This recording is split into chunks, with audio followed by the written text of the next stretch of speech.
Hello everybody, Doug here, doing a quick sensor change on the 6.4 Ford Powerstroke. Let me climb up here. It's cold night, winter solstice in Michigan. 32 out right now. It's a little chilly. I guess not as bad as it could be.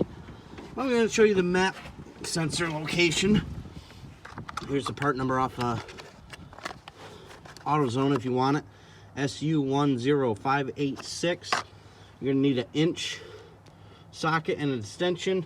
What I did, I took a nut driver, removed the intake to the turbo.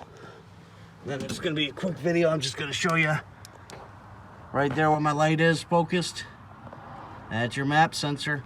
Just a quick little disconnect from a plug. Put your 1-inch socket over top of it. You'll be back running good in no time.